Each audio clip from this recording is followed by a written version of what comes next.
Ассаламу алейкум, урматтуу туугандар, кыргыз элим. Мен Россиядан кайрылып отурам. Кече күнү саат кечинде 6-да 8-октябрь күнү 2020 жылы стройкада 6-этаждан балдар кулап түшүп, экөө каза болду. 4-өө аман калды. Дагы экөө больницада жатат тяжелый. Каза болгондордун бирөөсү кыргыз, Кыргызстан жараны, бирөөсү өзбек, Өзбекстан жараны туугандарыбыз. Инна лиллахи ва инна илейхи раджиун. Бардыгыбыз Алла Тааланын астындабыз, бардыгыбыз ошого кайрылабыз. Мен ошол аман калган 4 адамга бардым. Барып, акыбал аябай оор. Шок болуп калыптыр да, шок болуп. Бетон куюлуп кетиптир. Бетон куюшуптур 6-этаждын крышасын, получается 7-этажга чыгып отуштур уже. Бетон куюп каркас кармай албай, агып кеткен да. 4-өө кармалып калыптыр, жанагы 4 тең кыргыздар.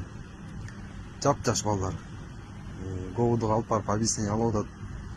Титирип атат, бирөөсү илип атат, бирөөсү кузуп атат, бирөөсү сүйлөй албайт, бирөөсүнүн көзүнө бетон кирип кетиптир. Аны сыйлап аябай стресс болуп калыштыр да. Анан бала болуп эмне дерин билбейм. Эми Кудай сактады деп атам, Кудай сактады.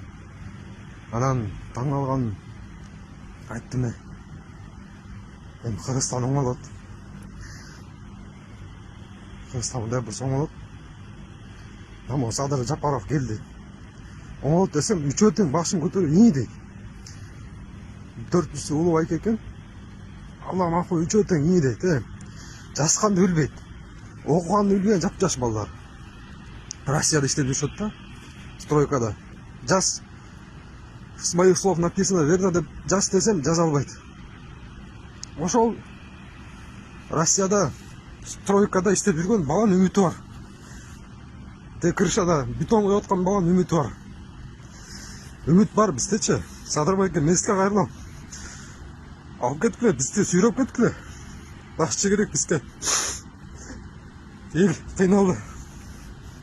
Жап-жаш балдар, биякта стройкада жап-жаш кыздар магазинде иштеп жүрүшөт. Мен тажаган жокмун.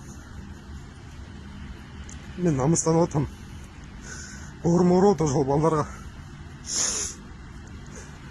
Кыргызстанды жакшы көрөм. Кыргыздарды сүйөм мен. Мен мекенimди сүйөм.